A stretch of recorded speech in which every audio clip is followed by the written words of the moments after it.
आवाज येतो का? आवाज हो सर, येतोय. हा येतोय हो सर. येतोय सर आवाज. ठीक आहे. आपण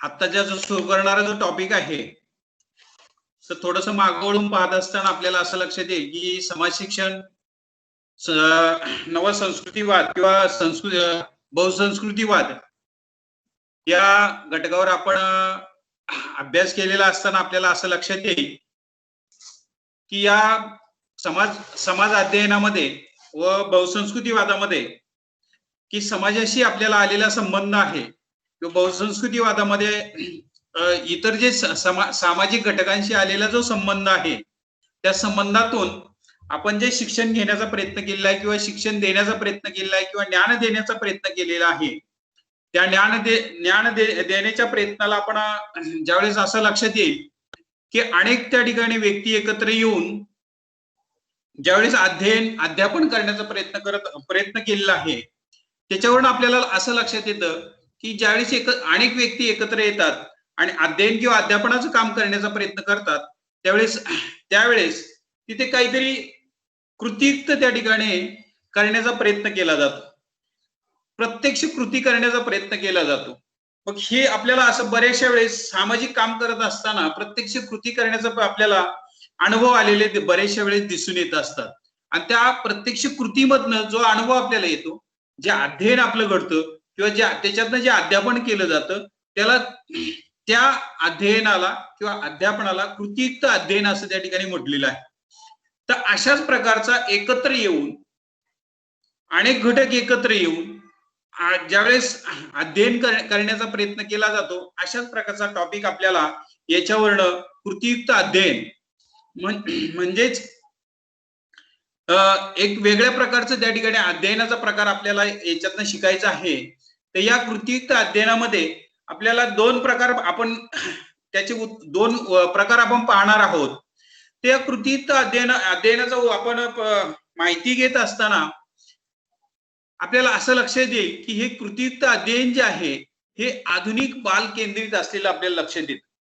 म्हणजेच वर्गात जे दिलेलं अध्यापन असेल किंवा त्या ठिकाणी इतर घटक जो आहे तो म्हणजेच त्या ठिकाणी बाल केंद्रित आहे. म्हणजेच आपल्याला असं लक्षात येईल की ज्याला तुम्ही जर ज्ञानराष्ट्रवाद हे नाव ऐकलं असेल किंवा ज्ञानराष्ट्रवादाचा जर अभ्यास केलेला असेल तर त्यावेळेस तुमच्या लक्षात येईल की ज्ञानराष्ट्रवादामध्ये नेमकं काय केलं जातं, तर तिथं प्रत्यक्ष विद्यार्थ्यांना कृती करायला लावली जाते आणि त्या कृतीतून त्या ठिकाणी येणारा अनुभव म्हणजेच त्यांचं त्या अध्ययन.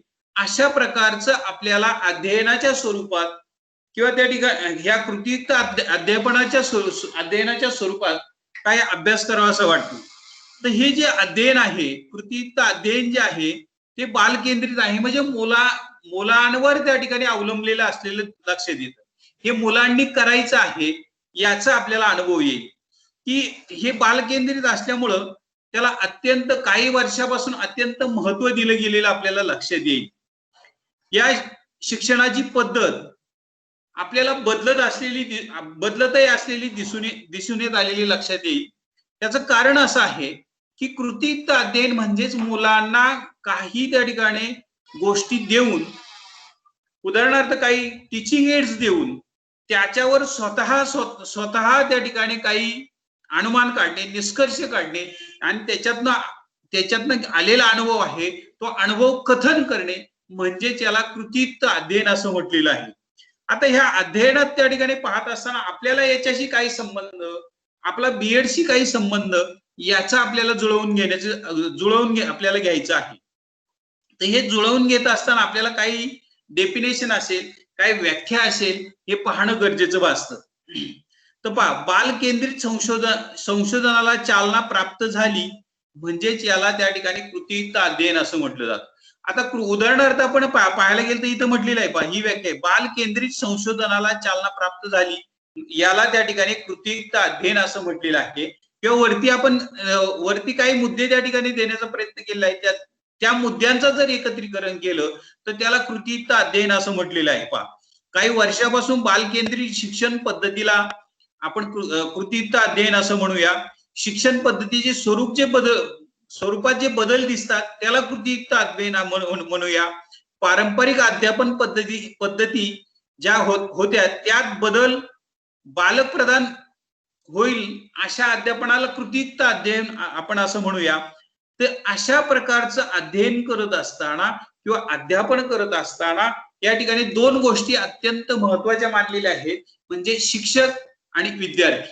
आता हे शिक्षक आणि विद्यार्थी त्या ठिकाणी हे दोन्ही महत्वाचे घटक मानत असताना कोण कोणाकडनं कोणत्या प्रकारची कृती करून घेतं, कशी कृती करून घेतं याचंही आपल्याला उदाहरण जर पाहायला गेलं तर आपण ज्यावेळेस मुलांना लहान वर्गात घालतो, बालवर्गामध्ये घालतो आणि बालवर्गामध्ये घातल्यानंतर त्या मुलांना काही शिकवण्यापेक्षा अशी खेळाच्या रूपाने काही साहित्य त्यांच्याकडे देत असतो आणि मग त्या साहित्य देत असताना ती मुलं त्याच्याबरोबर खेळत असतात आणि काही गोष्टी शिकत असलेले आपल्याला लक्षात येतात. उदाहरणार्थ पहा त्याच्यात काय असतात. आता उदाहरणार्थ मण्यांची पाटी, ही मण्यांची पाटी आपण दिल्यानंतर ती मुलं काय करत असतात, ती मणी वर खाली त्या ठिकाणी वर खाली असं सारण्याचा प्रयत्न करत असतात, रंगीत असतात, त्याला त्या ठिकाणी स्पर्श करत असतात, म्हणून त्याला काही तिथे कृती काहीतरी घडत असते. आणि मग ही घडणारी जी कृती आहे त्या कृतीतून त्या ठिकाणी ह्या मुलांच्या काहीतरी लक्षात येतं, यालाच कृतीयुक्त अध्ययन असं म्हटलं जातं. आता त्या मण्यांच्या पाठीमध्ये आपल्याला काय दिलेलं असतं पहा क्रमवार. पहिल्या त्या ठिकाणी रांगमध्ये आपल्याला एक मणी दिसतो, दुसऱ्या लाईन मध्ये त्या ठिकाणी 2 मणी दिसतात, तिसऱ्यामध्ये 3 दिसतात, चौथ्यामध्ये 4, अशा प्रकारे वाढत गेले. म्हणजे आपल्या अंकाप्रमाणे मण्यांची त्या ठिकाणी गुंफण त्याच्यात केलेली असते. मग ते त्यांच्या लक्षात येत असतं का हे काहीतरी आहे. मग आपण त्या ठिकाणी शिक्षकाने मात्र त्यांना मार्गदर्शन केल्यानंतर त्यांच्या लक्षात येतं याला एक म्हटलं जातं की एक म्हटलं का ते एक बरोबर मणी सरकवतात, 2 म्हटलं का 2 मणी सरकवतात. मग त्यांच्या याच्यावरनं त्या मुलांच्या लक्षात येतं की 1 2 3 4 5 6 असे 10 जे अंक आहेत ते 10 अंक कसे मोजायचे, कशा पद्धतीने मोजायचे याचा अनुभव त्या ठिकाणी यामधनं मुलांना येत जातो. हे एक आपण छोटंसं लहान मुलांचं उदाहरण घेतलं. पण आपल्या लेवलवर ज्यावेळेस आपण माध्यमिक स्तरावर शिकवतो आणि माध्यमिक स्तरावर शिकवत असताना कृतीयुक्त अध्ययन हे वेगळ्या पद्धतीने थोडंसं येतं. त्याला आपण असं म्हणूया की थोडंसं जर आपण समजुता म्हणजे 7वीच्या पुढच्या वर्गात जर गेलो तर सायन्स विषय शिकवत असताना आपण काही प्रयोग करायला मुलांना सांगत असतो किंवा मुलांना प्रत्यक्ष प्रयोग करायला लावत असतो, त्याला कृतीयुक्त अध्ययन असतं. आणि मग त्याच्यातनं त्या ठिकाणी ती मुलं काय करत असतात, त्या प्रयोगाचं निरीक्षण करत असतात, काही नोंदी ठेवत असतात, प्रत्यक्ष त्या ठिकाणी त्याच्यातनं हालचाली करून किंवा काही गोष्टी त्या ठिकाणी ती वापरून, उदाहरणार्थ प्रत्येक त्या ठिकाणी वेगळं सायन्सच्या कृतीयुक्त प्रयोगातलं आपल्याला वेगळं पहा. जीवशास्त्राचा प्रयोग वेगळा, रसायनशास्त्राचा वेगळा, भौतिक शास्त्राचा वेगळा. हे प्रयोग करत असताना तीच अशा पद्धतीने हाताळतात आणि त्यांचं अनुमान काढण्याचा प्रयत्न करतात. याला कृतीयुक्त अध्ययन असं म्हटलेलं आहे. म्हणजे प्रत्यक्ष जाऊन दिलेला अनुभव म्हणजेच कृतीयुक्त अध्ययन असं आपल्याला या ठिकाणी म्हणावं लागेल.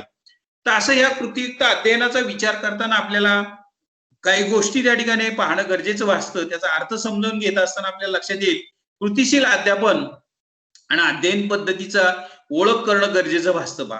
तर त्याच्यात कशा प्रकारे ओळख केली जाते, या पद्धतीचा वापर प्राथमिक स्तरावर जास्त केला जातो याची कल्पना मी तुम्हाला दिली आहे. त्यानंतर शिक्षक प्रभावी अध्यापनासाठी शैक्षणिक कृती म्हणजे शैक्षणिक साधनाचा कृतीयुक्त वापर करतात आणि त्याच्यातूनच विद्यार्थ्यांमध्ये अभिरुची निर्माण होते याची जाणीव होईल. म्हणजे आपण वेगवेगळ्या प्रकारची शैक्षणिक साधनं वापरली आणि ती जर त्या मुलांना हाताळण्यासाठी दिली आणि त्याच्यातून मुलांना काय होत असतं, एक वेगळ्या प्रकारचं कुतूहल निर्मिती होते आणि त्या कुतूहलातूनच त्यांना एक वेगळ्या प्रकारची जाणीव होते याची कल्पना त्या ठिकाणी येईल. आता कोणकोणत्या प्रकारची शैक्षणिक साधनं त्या ठिकाणी देऊन त्या ठिकाणी कृती करायला लावणं हे प्रत्येकाच्या त्या ठिकाणी घटकावर अवलंबून असतं. कोणता घटक आपण अभ्यासायला घेतलेला आहे आणि त्या घटकानुरूप कोणत्या प्रकारचं साधन आपण वापरणार आहे आणि ते विद्यार्थ्यांना कशा प्रकारे आपण हाताळायला देणार आहे याच्यावर त्या ठिकाणी ते अवलंबलेलं दिसून येतं. आणि त्याच्यातून काय होत असतं, विद्यार्थ्यांची अभिरुची वाढीस लागलेलं आपल्याला लक्षात येईल. आता हे सगळं पाहत असताना कृतीयुक्त त्या ठिकाणी अध्ययनाचा आपण थोडक्यात अर्थ, थोडक्यात साधक बाधक त्या ठिकाणी व्याख्या पाहत असताना त्याचे परिणाम आपल्याला अभ्यासणं गरजेचं भासतं बा. आता यांचे परिणाम कशा पद्धतीचे आहेत तर पहा, विद्यार्थ्यांवर मुलांवर लक्ष केंद्रित त्या ठिकाणी केलं जातं. अध्ययन करत असताना आपण ज्यावेळेस चर्चा पद्धती अभ्यासाला घेतो किंवा ही कृतीयुक्त अध्ययन त्या ठिकाणी करायला देतो, त्यावेळेस आपलं लक्ष मुलांवर त्या ठिकाणी केंद्रित असलं पाहिजे.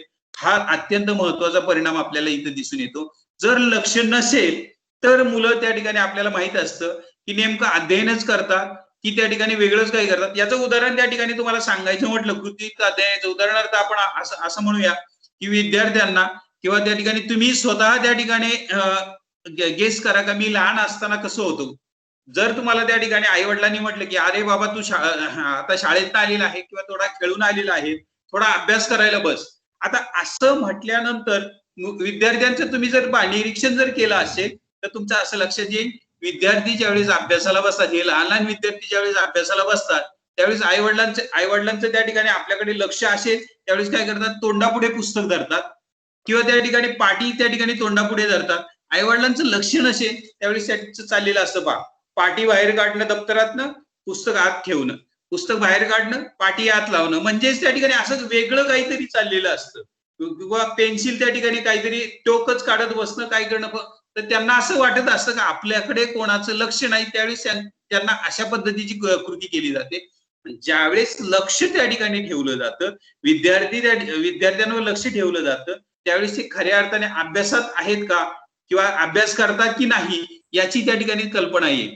तुम्हालाही तुमचा अनुभव असेल की लहान असताना तुम्ही असं करत असाल, असं म्हणून त्या ठिकाणी विद्यार्थ्यांवर लक्ष ठेवणं गरजेचं भासतं. ह्या कृतीयुक्त अध्ययनामध्ये आपल्याला विद्यार्थ्यांवर लक्ष ठेवावं लागतं. हा परिणाम त्या ठिकाणी आपल्याला त्याच्यात दिसून येईल. पहा दुसरे आपल्याला कृती अध्ययनामुळे काय करावं लागतं, स्व-अध्ययन कौशल्याचा विकास त्या ठिकाणी केला जातो. आता स्व-अध्ययनात कोणत्या कौशल्याचा विकास केला जातो, प्रत्यक्ष अनुभव त्या ठिकाणी असतो, म्हणून स्वतः हे करायचं असतं. पहा, स्व-अध्ययनामध्ये कृतीयुक्त अध्ययनामध्ये काही गोष्टी विद्यार्थ्यांनाच कराव्या लागतात. आता ह्या कोणत्या गोष्टी असेल, उदाहरणार्थ आपल्याला पहा, गायन असेल. आता हे जर कृतीयुक्त अध्ययन आहे तर हे गायनासारखं असेल तर गायन स्वतःच त्या ठिकाणी करावं लागेल. वादन असेल तर वादन स्वतःच त्या ठिकाणी विद्यार्थ्याला करावं लागेल. नृत्य असेल तर नृत्य सुद्धा विद्यार्थ्याला स्वतःच करावं लागेल. म्हणजे काही कृती जी आहेत त्या कृती स्व-अध्ययनामध्ये विद्यार्थ्यांनाच ह्या कृती कराव्या लागतील, याचा आपल्याला लक्षात येईल. हा एक परिणाम आपल्याला पुढे त्याच्यात दिसून येतो. त्यानंतर आपल्याला पुढचा त्या ठिकाणी जो परिणाम दिसून येईल तो परिणाम आहे कृतीद्वारे परिस्थितीनुरूप विषयानुरूप अनुभव दिला जातो. म्हणजेच त्या ठिकाणी पहा की मुलांना काय केलं जातं, कृतीद्वारे आणि परिस्थितीद्वारे कोणत्या प्रकारची कृती करतात, तिथं परिस्थिती त्या ठिकाणी कशी आहे आणि कोणता विषय आपण शिकवतो, अशाच प्रकारे त्या ठिकाणी त्यांना आपल्याला अनुभव देणं गरजेचं भासतं. म्हणजेच आता उदाहरणार्थ पहा, म्हणजे त्यांना काय करायचंय की आपल्याला अध्ययनात त्यांना गुंतवून ठेवायचं आहे. तर मग गुंतवून ठेवण्यासाठी कोणत्या प्रकारची कृती आपल्याला करणं गरजेचं आहे. दुसरी महत्वाची पहा, परिस्थितीनुरूप त्या ठिकाणी तिथं परिस्थिती कशी आहे याच्यानुसार अध्ययनास त्या ठिकाणी त्यांना बसवावं लागतं. विषय त्या ठिकाणी आपल्याला निवडावं लागतं. आता तुम्ही म्हणाल परिस्थितीचा हा कोणत्या प्रकारची परिस्थितीचा आपल्याला इथं विचार करणं. उदाहरणार्थ ग्रामीण विद्यार्थी, शहरी विद्यार्थी. आता उदाहरणार्थ शहरी विद्यार्थ्यांमध्ये बी आपल्याला 2-3 प्रकार आपल्याला दिसून येतात. पहा, झोपडपट्टीत राहणारा विद्यार्थी आणि त्या ठिकाणी वेगळ्या त्या ठिकाणी पहा बंगल्यामध्ये राहणारा, बिल्डिंग मध्ये राहणारा विद्यार्थी. आता इथे त्या ठिकाणी जर आपण एक गोष्ट लक्षात केली तर आपल्या असं लक्षात येईल, जो झोपडपट्टीमध्ये राहणारा विद्यार्थी आहे त्याला जर त्या ठिकाणी अभ्यास करायचा असेल तर तो कशा पद्धतीने करेल. तिथे असणारा गोंगाट आहे, तिथं असणाऱ्या खोल्या असतील, तिथं असणारी राहणारी पद्धत असेल, या परिस्थितीनुरूप त्या ठिकाणी त्याला अभ्यासाला सगळं जमवून घ्यावे लागेल. तर हे करत असताना आपल्याला केव्हा केव्हा असं लक्षात येतं की झोपडपट्टी भागामध्ये इतका गोंधळ असतो आणि अशा गडबड गोंधळामध्ये ज्यावेळेस आपण अभ्यास करत असतो त्यावेळेस आपल्याला मात्र इथे एक वेगळेपण दिसून येतं. बा की आपल्याला एक उदाहरण त्या ठिकाणी सांगता येईल. बरेच वर्षापूर्वी एक मला वाटतं 10वीतला असणारा मुलगा आहे पहा, की त्या मुलाला त्या ठिकाणी पहिला पहा की 10वीला तो पहिला आला होता, बोर्डात पहिला आला होता. त्यावेळेस त्याला पहिला प्रश्न विचारला की झोपडपट्टी राहणार, तर धारावी झोपडपट्टीमध्ये राहणारा हा विद्यार्थी होता. त्या विद्यार्थ्याला प्रश्न विचारला की बाबा रे तू झोपडपट्टीमध्ये राहत असताना सुद्धा अभ्यास कसा केला. त्यावेळेस त्याला त्या ठिकाणी त्यांनी उत्तर दिलेलं होतं की आमच्या घरात सगळ्या बऱ्या टीव्ही असेल, टेप असेल, रेडिओ असेल, हे सगळ्या असं आजूबाजूचं असेल, हा सगळा गोंगाट त्या ठिकाणी आम्हाला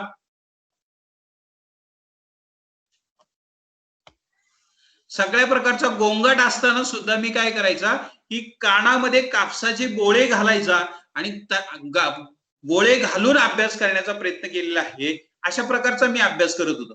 म्हणजे हे सगळं सांगत असताना, हे सगळं करत असताना परिस्थितीला अनुरूप अशा पद्धतीने तिथली परिस्थिती पाहून आपल्याला त्या विषयानुरूप विद्यार्थ्यांच्या आवडीनुसार काय करावं लागेल की तिथे नियोजन करणं गरजेचं असतं. हे एक आपल्याला कृतीयुक्त अध्ययनामध्ये दिसून येतं. हे सगळं करत असताना आपल्याला काही काही गोष्टींना बऱ्याचशा वेळेस सामोरं जावं लागतं. आता केव्हा केव्हा असं असतं की बऱ्याचशा गोष्टी त्या ठिकाणी आपल्याला आवड असते, पण त्या आवडीनुसार काही गोष्टी घडत नाही.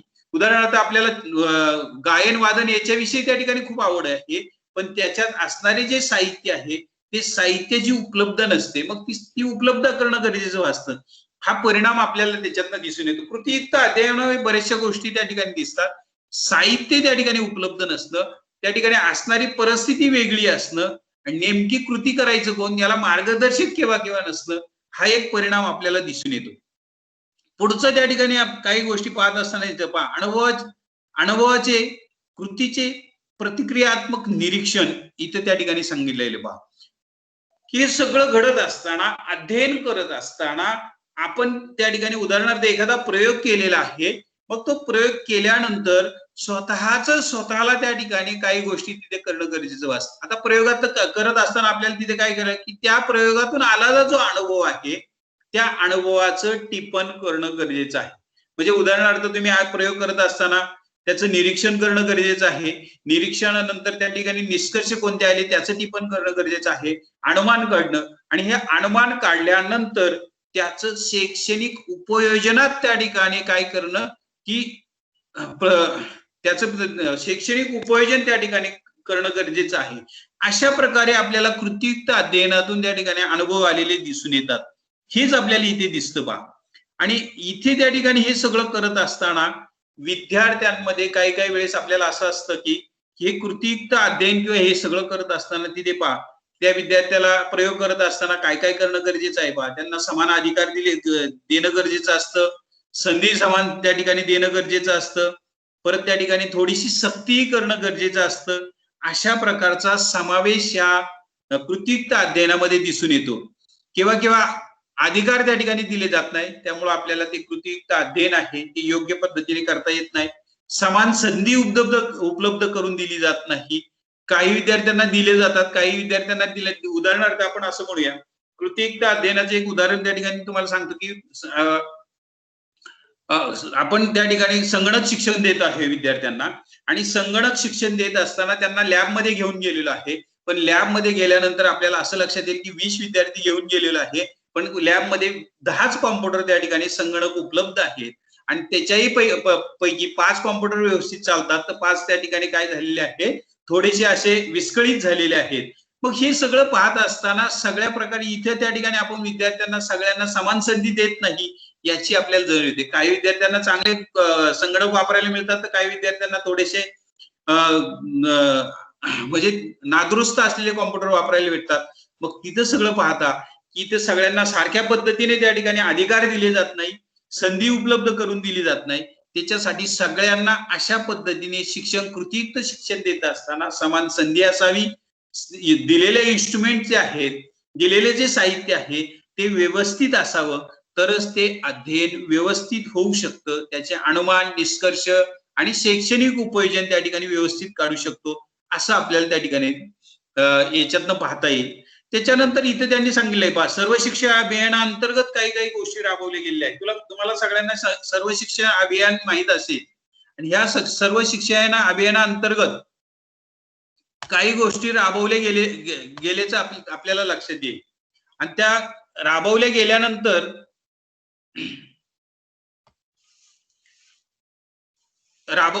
गेल्यानंतर काय काय गोष्टी आपल्या पहा की शालेय नवीन उपक्रम कशा पद्धतीने घ्यायचे, कोणते आखायचे, त्याच्यात विद्यार्थ्यांचा सर्वांगीण विकास त्या ठिकाणी होणं गरजेचं आहे, याचा सगळा पाठपुरावा करणं गरजेचं असतं पहा.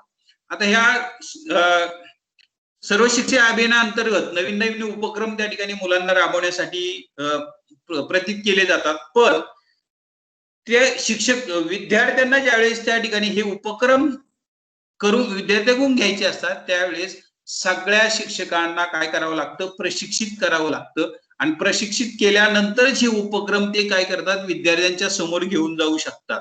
जर प्रशिक्षण दिलं नाही तर त्या ठिकाणी काय होत असतं की सगळ्या काही विद्यार्थी त्या उपक्रमापासून वंचित राहिलेले दिसून येतात. अशा पद्धतीचा आपण जर कृतीयुक्त अध्ययनाची ज्या ठिकाणी साधनबाधक चर्चा करत असताना की त्याच्यावरून कोणत्या प्रकारचे परिणाम आपल्याला लक्षात येतात, हे कृतीयुक्त अध्ययन त्या ठिकाणी कितीसं योग्य आहे किंवा कितीसं योग्य नाही याची जाणीव त्या ठिकाणी आपल्याला लक्षात येईल. अशा प्रकारे हे कृतीयुक्त अध्ययनाची साधनबाधक आपण इथे चर्चा केलेली दिसून येते.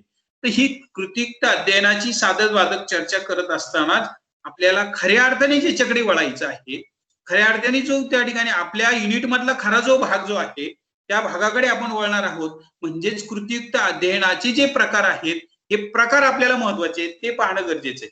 हे आपल्या युनिटमध्ये लावलेलं आहे. पहा, हे फक्त कृतीयुक्त अध्ययन हे मी तुम्हाला सांगण्याचा प्रयत्न केला की ही पद्धत कशी आहे, त्याच्यातून काय केलं जातं, त्याचे परिणाम काय आहे हे आपण पाहिलेलं आहे. तर कृतीयुक्त अध्ययनाचे आपल्याला प्रकार पाहत असताना असं लक्षात येईल, 2 प्रकार आपल्याला कृतीयुक्त अध्ययनाचे आपल्या युनिटमध्ये लावलेले आहेत. त्याचा पहिला प्रकार जो आहे तो म्हणजे प्रकल्प पद्धती आणि दुसरा प्रकार जो आहे ती म्हणजे चर्चा पद्धती.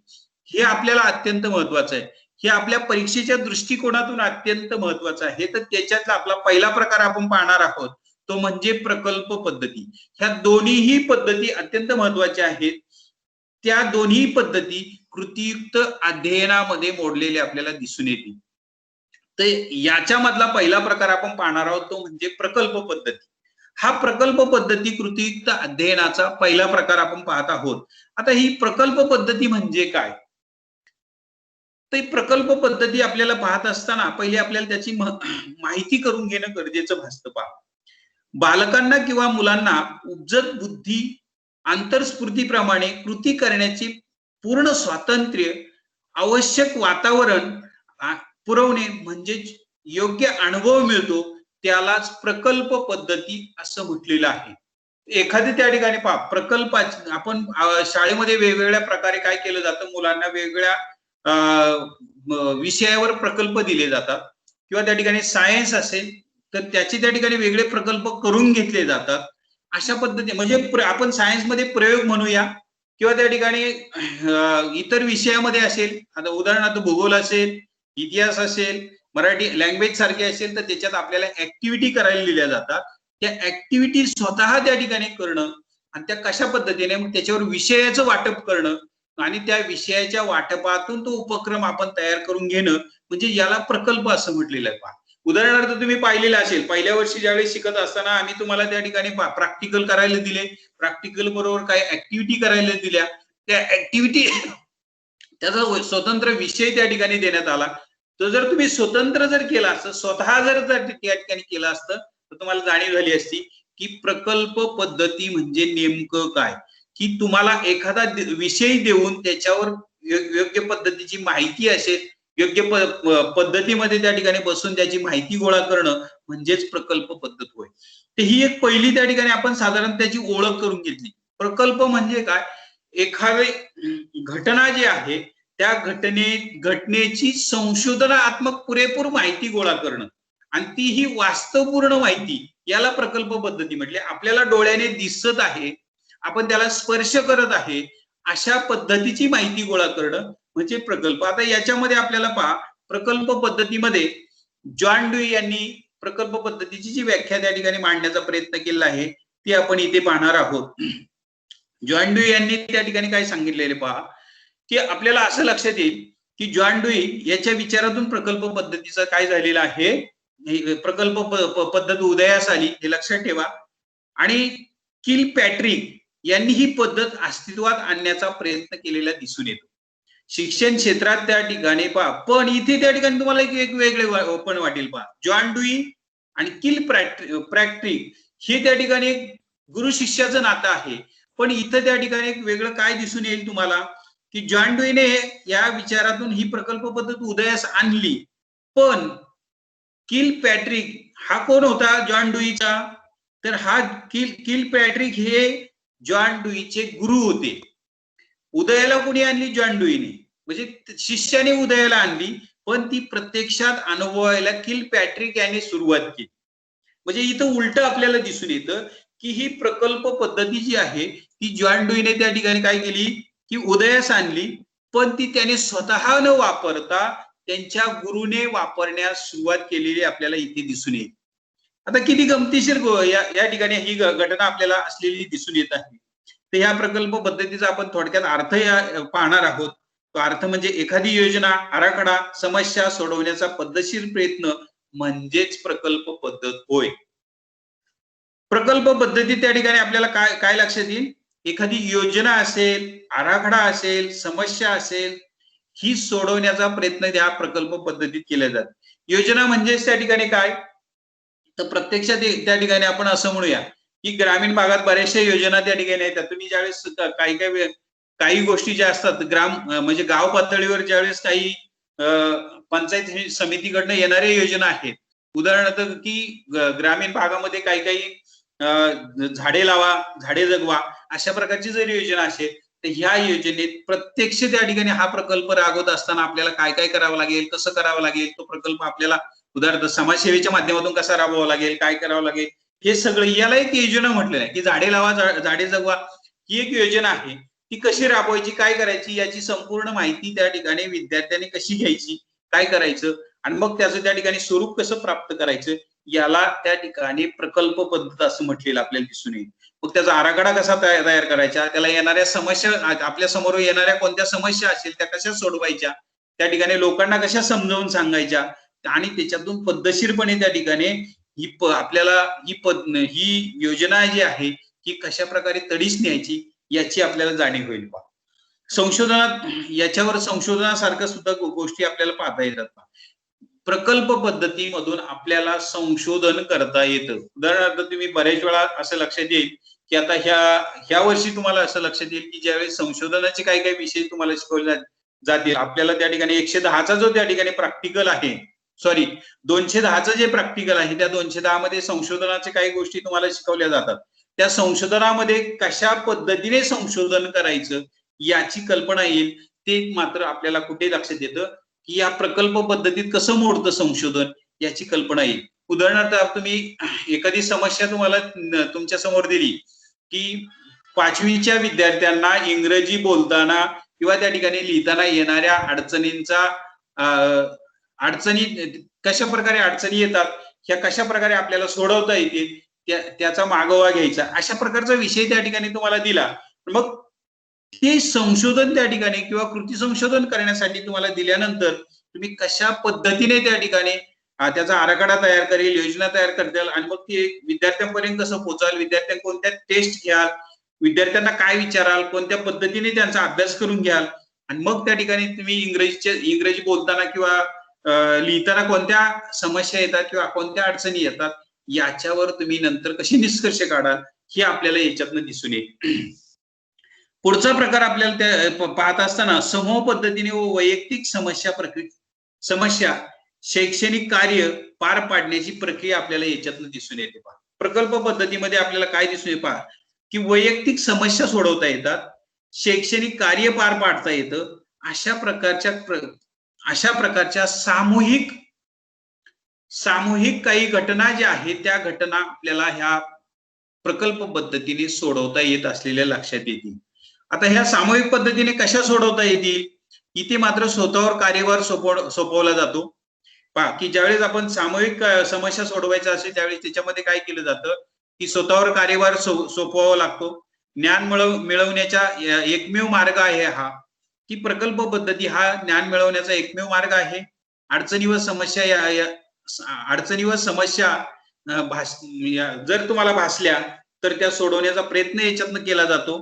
तर अशा पद्धतीने आपल्याला याचा अर्थ समजावून घेत असताना तर असं म्हटलेलं आहे पहा, समस्या सोडवण्यासाठी वैयक्तिक व सामूहिक रीतीने केलेला प्रयास म्हणजे प्रकल्प पद्धती होय.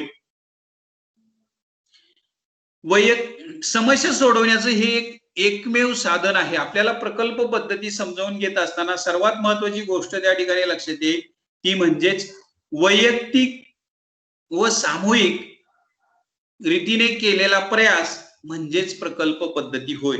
अशा पद्धतीने आपल्याला याचं काही साधक बाधक अर्थ समजावून घेता येईल. त्याच्यानंतर याचं जे स्वरूप जे आहे पहा, प्रकल्प पद्धतीचं स्वरूप जर आपण समजावून घेतलं तर ते वैचारिक, कृतीयुक्त आणि आस्वादात्मक असलेलं आपल्याला दिसून येईल पहा. की हे प्रकल्प पद्धतीचं स्वरूप कसं आहे पहा, वैचारिक आहे पहा, की विचार काही जो दिलेला प्रकल्प आहे त्याच्यावर आपल्याला विचार करणं गरजेचं भासतं. त्याच्यानंतर विचार केल्यानंतर त्याच्यातनं कोणत्या प्रकारची कृती करायची आहे आणि ही कृती करत असताना सर्वात महत्वाची गोष्ट म्हणजे की तुमच्या मनामध्ये एक वेगळ्या प्रकारची आवड असेल तरच त्या ठिकाणी तो प्रकल्प व्यवस्थित होऊ शकतो, अन्यथा नाही. जर तुमच्या मनामध्ये जर आवड नसेल तर तिथे तो प्रकल्प वेगळ्या पद्धतीने डळमळीत झालेलाही लक्षात येईल. अशा पद्धतीने त्याचं स्वरूप पाहता येतं.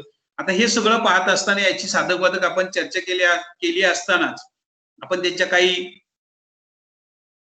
त्रुटी आपण त्याच्या काही व्याख्या पाहणार आहोत.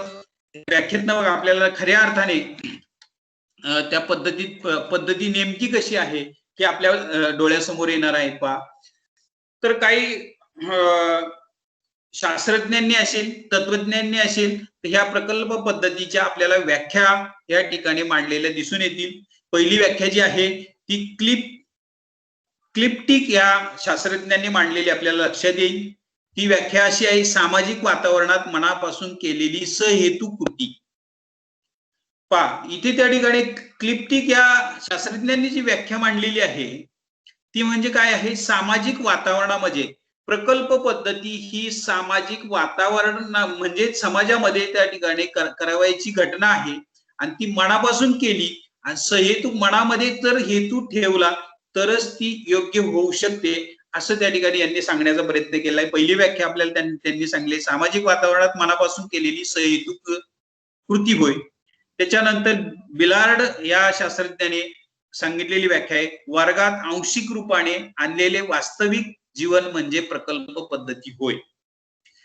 आता यांनी त्या ठिकाणी काय केलेलं आहे की वर्गात आंशिक रूपाने आणलेले वास्तविक जीवन म्हणजेच प्रकल्प पद्धती होय. पहा किंवा आपल्याला असं लक्षात येईल की वर्गात सुद्धा आपल्याला प्रकल्प पद्धती कशी राबवायची.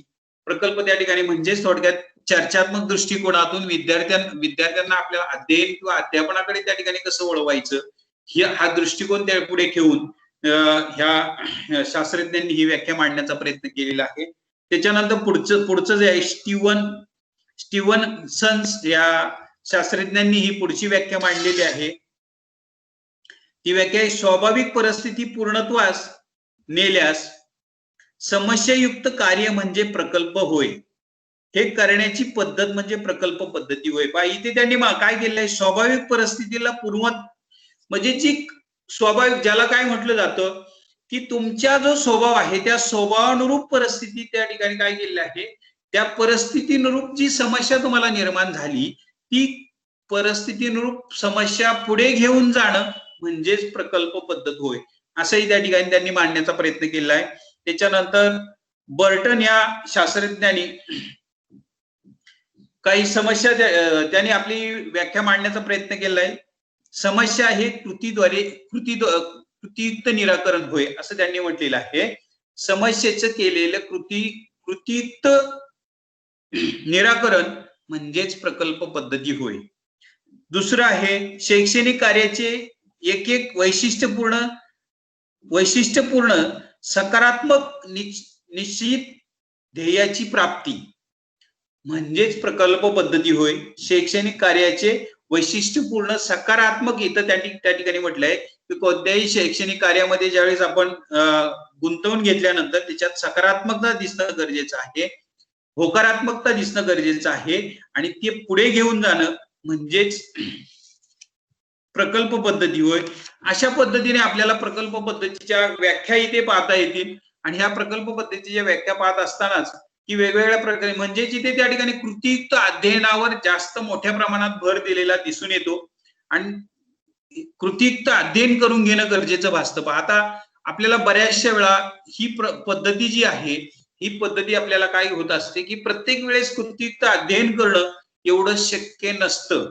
ज्या ठिकाणी कृती करता येईल त्याच ठिकाणी शक्य असतं. वर्गामध्ये प्रत्येक वेळेस आपल्याला ही पद्धत योग्य वाटेलच अशातला भाग नाही. त्यामुळं काही प्रकल्प पद्धती आपल्याला तत्व इथं पाहता येतील. ती तत्व आपण पाहणार आहोत आणि ती तत्व पाहिल्यानंतर आपण थांबण्याचा प्रयत्न करणार आहोत. प्रकल्प पद्धतीची काही तत्व त्यांनी सांगण्याचा प्रयत्न केलेला आहे. हेतुपूर्ण अध्ययन म्हणजेच इथं पहा की याची काही तत्व आहे. इथं तुमच्या मनात प्रकल्प त्या ठिकाणी करत असताना, ती घटना त्या ठिकाणी करत असताना, ती गोष्ट करत असताना तुमच्या मनामध्ये हेतुपूर्ण त्या ठिकाणी विचार करूनच त्या काय झालं पाहिजे, ती घटना जी आहे ती करण्यास घेणं गरजेचं आहे. तुम्हाला दिलेलं अध्ययन जे आहे ते अध्ययन मनापासून जर केलं तरच ते साध्य होईल, अन्यथा नाही. नुसतं त्या ठिकाणी आपण पुढे वया पुस्तके घेऊन बसलेलो आहे आणि त्याला असं म्हटलं जातं किंवा तुम्ही वर्गात बसत असताना केव्हा केव्हा असं लक्षात येतं नुसतं शरीराने वर्गात बसलेले असता पण मन जर तुमचं जर बाहेर कुठेतरी इकडे तिकडे फिरत असेल तर ते अध्ययन किंवा अध्यापन त्या ठिकाणी योग्य पद्धतीने घडणार नाही. म्हणून त्यांनी म्हटलं आहे हेतुपूर्ण त्या ठिकाणी असावं. कोणतीही गोष्ट करत असताना ती मनात त्या ठिकाणी चांगल्या गोष्टीचा विचार किंवा तुम्ही त्या ठिकाणी काय काय म्हटलेलं आहे की तुमची अवधान जी त्या ठिकाणी कक्षा जी आहे किंवा तुमचं अवधान जे आहे ते अवधान एकाग्र असणं गरजेचं आहे. जर अवधान एकाग्रता नसेल तर तो प्रकल्प तुमचा पूर्ण होणार नाही किंवा ती घटना जी आहे ती दिलेली समस्या आहे ती समस्या व्यवस्थित तुम्ही पार पाडू शकणार नाही किंवा त्याचं सखोल ज्ञान जे आहे त्या सखोल ज्ञान तुम्हाला प्राप्त होणार नाही. किंवा नुसतं केव्हा केव्हा कानावर शब्द पडत असेल, फक्त कानावर शब्द पडतात पण मन तुमचं जर विचलित असेल तर तो तो प्रकल्प जो आहे किंवा ती योजना आहे ती तडीत जाणार नाही याची आपल्याला जाणीव होईल. पुढचं त्या ठिकाणी मुद्दा सांगताय कृतीद्वारे अध्ययन. आता याच्यावर तर खूपच वेळा आपण चर्चा केलेली आहे. याच्यामध्ये कृती असणं गरजेचं आहे. तर मनामधून त्या ठिकाणी काम करण्याची जर इच्छा असेल, तुमच्या मनात जर चांगला हेतू आहे तर चांगला हेतू असेल तर चांगल्या प्रकारची काम केलं जातं. जर नुसता हेतू असूनही चालत नाही तर तुम्हाला त्याची आवड असणं गरजेचं आहे. दुसरं महत्वाचं दिलेलं काम जे आहे ते तुम्हाला त्या ठिकाणी कसं असलं पाहिजे, प्रेरणादायी असलं पाहिजे. नुसतं रटाळ असताही किंवा कामाचं नाही. बऱ्याच वेळा आपल्याला असं लक्षात येईल की दिलेला अभ्यास जर तुमचा अभ्यास जो आहे तो अभ्यास जर तुमच्या आवडीचा असेल तर तुम्हाला तो अभ्यास करायला खूप मजा वाटते. पण जर तो अभ्यासच रटाळ म्हणजे थोडक्यात रटाळ म्हणजे काय तर अवघड असेल तर तुम्हाला तो खूप खूप शोधूनही त्या ठिकाणी जो अभ्यास करता येत नसेल किंवा दिलेल्या प्रश्नाचं उत्तर सापडत नसेल तर तिथं तुमची कृती मात्र काय होत आहे की कंटाळवाणी होईल. तुम्हाला प्रेरणा मिळणार नाही, नवीन कल्पना तुमच्या डोक्यात येणार नाही. पण जर चांगल्या प्रकारे त्या ठिकाणी तुम्ही करण्याचा प्रयत्न केला, हेतू चांगला असेल तर तुमची कृती चांगली होईल. कृती त्या ठिकाणी चांगली केली की तुम्हाला नवीन नवीन कल्पना चांगल्या सुचल्याशिवाय राहणार नाही याची कल्पना येईल. आणि याच्यातनं त्या ठिकाणी पहा की ज्यावेळेस तुमची कृती चांगली व्हायला सुरुवात होते, तुम्ही कृती चांगली करायला प्रयत्न करता त्यावेळेस तुम्हाला अनुभव चांगले यायला लागतात.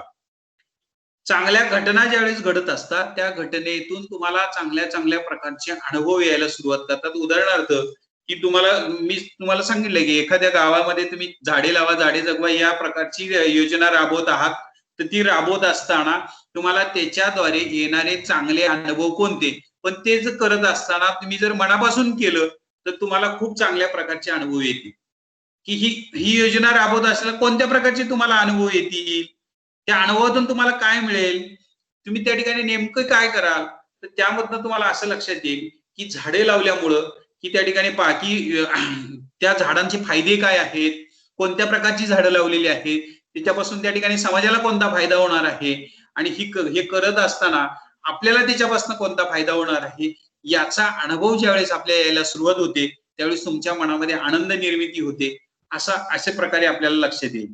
त्यानंतर सामाजिक अनुभव त्या ठिकाणी येते. मी तेच म्हटलेलं आहे की चांगल्या प्रकारचा अनुभव तुम्हाला आला की ती एक चांगल्या प्रकारची सामाजिक जी त्या ठिकाणी तुमची सामाजिक एक प्रभुत्व आहे ते प्रभुत्व निर्माण झाल्याशिवाय राहणार नाही. आता सामाजिक प्रभुत्व म्हणजे काय, की जर तुम्ही सामाजिक दृष्टिकोन मनात ठेवला, म्हणजे समाजसेवेचा जर दृष्टिकोन मनात ठेवून जर ती काम करत असाल, कोणत्याही प्रकारचं मोल मला मिळणार नाही, याच्यापासून कोणत्याही प्रकारचा फायदा होणार माझा स्वतःचा साठी नाही, मी समाजासाठी जर करत असेल, तर मग त्या ठिकाणी तुम्हाला काय होत आहे, एक वेगळ्या प्रकारचं सामाजिक, आपण पाहतो की जे समाज सुधारक आहे, समाज सुधारक काय करत असतात, ज्यावेळेस सामाजिक दृष्टिकोनातून काम करत असतात, तर ते स्वतःसाठी काही न करता दुसऱ्यासाठी करतात. आणि मग नंतर आपल्याला त्या ठिकाणी त्यांच्या नावाची जे त्या ठिकाणी वाह होत असते. उदाहरणार्थ आपण पाहतो की अण्णा हजारे सारख्या माणसांचा जर आपण इथे उल्लेख केला, तर आपल्याला हे सामाजिक दृष्टिकोन त्या ठिकाणी कसा निर्माण झालेला आहे, ह्या व्यक्तीने त्या ठिकाणी कोणकोणत्या प्रकारची कामं केलेली आहेत, त्यांनी कोणता उद्देश ठेवलेला आहे, कोणत्या प्रकारच्या योजना ते कसे राबवत आहेत, याचा अनुभव आल्याशिवाय राहणार नाही. म्हणजे तुम्हाला सामाजिक स्थान जे आहे ते स्थान या प्रकल्प पद्धतीतून निर्माण होऊ शकतं. त्याच्यानंतर वास्तविकतेचे तत्व त्या ठिकाणी तुम्ही, वास्तविकता जी आहे की याच्यातून ज्यावेळेस तुम्हाला सामाजिक स्थान निर्माण होतं, त्यावेळेस खऱ्या अर्थाने काय वास्तविकता आहे याचा अभ्यास त्या ठिकाणी तुम्ही करू लागता, की समाजामध्ये कोण कोण कशा कशा पद्धतीने ते राहतात, कशी कामं करतात, आपल्याकडे पाहण्याचा दृष्टिकोन कसा आहे, याचं त्या ठिकाणी भान त्या ठिकाणी तुम्हाला येतं. लोक त्या ठिकाणी काय करत असतात पहा, तुम्ही एखादी गोष्ट करत असाल तर किंवा त्या ठिकाणी तुम्ही म्हणाल काय ह्या व्यक्तीला वेड लागलेला आहे, याला त्या ठिकाणी काही उठून करत आहे. पण प्रथम आपल्याला सामाजिक दृष्टिकोनातून काम करत असताना लोक आपल्याला नावं ठेवतात, पण त्या दृष्टिकोनात आपण जर ते पुढे करत गेलो, त्या गोष्टीवरच जर लक्ष केंद्रित केलं, तर लोकांना नंतर त्याच्यातून माहिती होतं. आपण ज्यावेळी झाडं लावायला सुरुवात केली तर लोक काय म्हणतात, काय वेड आहे, झाडं लावतोय, हे करतोय. पण ज्यावेळेस त्याचा सामाजिक फायदा आपल्याला व्हावा लागतो, समाजाला फायदा व्हावा लागतो, हे वास्तव ज्यावेळेस तुमच्या समोर येतं. आता तुम्ही बरेच लोक आपल्याला असं लक्षात द्या, अण्णा हजारेंचं फार मोठं उदाहरण आपल्या लक्षात येतं. हे काय करत आहे की सामाजिक दृष्टिकोनातून अनेक काय कामं करत असतात पहा. हे सुद्धा आहे पहा, त्यांनी पहिलं सामाजिक काम केलं की कुऱ्हाडबंदी ही योजना त्या ठिकाणी राबवल्यानंतर तुमच्या असं लक्षात येईल की झाडे तोडायची नाही, झाडे लावली गेली पाहिजे. लोकांनी त्यांना नावं ठेवली असेल, लोकांनी विरोध केला असेल, पण आता ज्यावेळेस त्यांच्याकडे पाहिलं जातं, ते एक वास्तविक रूप ज्यावेळेस तिथे पुढे येतं, याची जाणीव तुम्हाला ह्या प्रकल्प पद्धतीतून येईल. नंतर इथं आपल्याला स्वतंत्र तत्व आपल्याला मानता येतात. ज्यावेळेस आपण सामाजिक काम करतो, त्याच्यातून काही वास्तव आपल्या समोर येतं, त्यावेळेस तुम्हाला पूर्ण स्वातंत्र्य दिलं जातं. तुमच्या त्या विचारांना तिथे काय झालेलं असतं की प्रभुत्व प्राप्त झालेलं असतं. तुम्हाला तुमच्या प्रत्येक शब्दाला वेटेज प्राप्त झालेलं असतं. तुम्हाला प्रत्येक जण तुमचा शब्द झेलायला तयार असतो, पण त्याच्यासाठी आपल्याला अगोदर काय करावं लागतं, तेवढी मेहनत करणं गरजेचं भासतं. कशा प्रकारची तत्व आहेत याची आपल्याला कल्पना येईल. आणि नंतर हे सगळं त्या ठिकाणी करत असताना पहा, काय करत असताना, हेतुपूर्ण अध्ययन करत असताना, कृतीयुक्त अध्ययन करत असताना, अनुभवाद्वारे अध्ययन करत असताना, सामाजिक अनुभव देत असताना, वास्तविकतेचे तत्व त्या ठिकाणी अंगीकारत असताना, स्वातंत्र्याचे तत्व अंगीकारत असताना, आपल्याला उपयोगितेचे तत्व त्या ठिकाणी अत्यंत महत्वाचं त्या ठिकाणी आपल्या पुढे उभं राहतं. त्याच्यातून काय करता येत पहा, हे उपयोगितेचे तत्व आहे, त्याच्यात काय काय आपल्याला मिळतं पहा. व्यावहारिक ज्ञान मिळतं, चांगल्या व्यक्ती मिळतात, व्यावहारिक दृष्टिकोन आपला बदलतो, आणि मग मुख्यत्वे करून चांगल्या प्रकारच्या विकासाचा दृष्टिकोन आपल्या समोर आलेला लक्षात येईल पहा. अशा प्रकारचं हे सगळं त्या ठिकाणी प्रकल्प पद्धतीत हे पार पाडत असताना, आणि मग त्याच्यातनं सहसंबंध म्हणजे सामाजिक संबंध कसे तयार होतात याची आपल्याला कल्पना येईल. सामाजिक संबंध पहा, ज्यावेळेस तुम्ही काम करता आणि त्या कामाचा त्या ठिकाणी कोणत्याही प्रकारे मोबदला न घेता तुम्ही एक सामाजिक दृष्टिकोन पुढे ठेवून काम करत असता, त्यावेळेस तुम्हाला सामाजिक संबंध कसा येईल याची कल्पना आपल्याला तिथे येते. आणि म्हणूनच मग प्रकल्प पद्धतीची याची ही जे सगळं पाहत असतो, त्यावेळी ती योजना जी आहे ती पूर्ण तडीच जाते, आणि ती तडीच गेल्यानंतर आपल्याला त्याच्यापासून त्या ठिकाणी जो आनंद मिळतो, तोच खऱ्या अर्थाने प्रकल्प पूर्ण झाल्याचं त्या ठिकाणी आपल्याला काय असतं, फळ असतं. आता या प्रकल्प पद्धतीच्या काही कार्यवाही आहेत पहा. आता आपल्या दृष्टिकोनातून विचार केला तर पहा, मी तुम्हाला सगळे ही सामाजिक दृष्टिकोनातून सांगितलं, पण प्रकल्प पद्धतीचे आपल्या दृष्टिकोनातून विचार केल्यात आपण कोण आहोत, मी एक शिक्षक आहे, तुम्ही विद्यार्थी आहात, याच्या दृष्टिकोनातून जर प्रकल्प पद्धतीचा विचार केला, आपल्याला कोणत्या प्रकल्प पद्धती काय निवडावं लागेल, कुठे निवडावं लागेल, याचा विचार करणं गरजेचं भासतं. आता ह्या प्रकल्प पद्धती मी तुम्हाला एक जे त्या ठिकाणी ह्या कार्यवाही सांगितली ती सामाजिक दृष्टिकोनातून सांगितली, पण आपल्याला त्या ठिकाणी पहा की आपण जर एक विद्यार्थी आणि शिक्षक या दृष्टिकोनातून जर विचार केला तर शिक्षक पहिली प्रकल्प पद्धतीमधली कार्यवाही आपल्याला दिसून येते. शिक्षक हा ही पहिली कार्यवाही, त्याच्यानंतर शाळा ही दुसरी कार्यवाही, त्याच्यानंतर अभ्यासक्रम ही तिसरी कार्यवाही, त्याच्यानंतर चौथं जे अध्यापन पद्धती आहे ही पाचवी कार्यवाही, आणि ह्या कार्यवाहीमध्ये शिस्त, आणि नंतर शेवटची जी कार्यवाही ती लोकशाही, म्हणजे इथं स्वातंत्र्य त्या ठिकाणी तुम्ही कसे देता आणि त्याच्यातून ही प्रकल्प पद्धती कशी त्या ठिकाणी तुम्ही तडीस नेता, याची कल्पना आपल्याला ह्या तत्वांमधनं दिसून येईल. या तत्वांमध्ये त्या ठिकाणी पहा, जर कोणाला काही समजलं नसेल तर तुम्ही विचारायला काही हरकत नाही, मगच आपण पुढे जाऊ. तुम्हाला प्रकल्प पद्धतीची त्या ठिकाणी व्याख्या लक्षात आली असतील, किंवा त्या ठिकाणी मी विद्यार्थ्यांना विचारतो कृतीयुक्त अध्ययन म्हणजे काय, याची सातत्याने आपण चर्चा केली, ती तुमच्या लक्षात आलं असेल. कृतीयुक्त अध्ययनामधील त्या ठिकाणी ज्या दोन प्रत्यक्ष त्या ठिकाणी त्याचे प्रकार जे आहेत ते प्रकार पाहण्यास आपण सुरुवात केली. पहिला प्रकार जे आहे तो प्रकल्प पद्धती, दुसरा प्रकार आहे चर्चा पद्धती, पण त्याच्यातल्या ह्या दोन पद्धतीमधला आपण प्रकल्प पद्धती हा प्रकार पाहत आहोत. त्याच्यामध्ये आपण चर्चा केल्यानंतर काही व्याख्या पाहिलेल्या आहेत आणि काही तत्व पाहिलेली आहेत. याच्यापैकी जर तुम्हाला काही समजलं नसेल तर विचारायला काही हरकत नाही. कोणाला व्याख्या समजली नसेल, कोणाला तत्व समजली नसेल, कोणाला प्रकल्प पद्धतीचे नेमकं काय आहे, प्रकल्प पद्धती म्हणजे नेमकं काय हे समजलं नसेल, आपण परत त्याच्यावर चर्चा करू विद्यार्थ्यांसाठी. Hello hello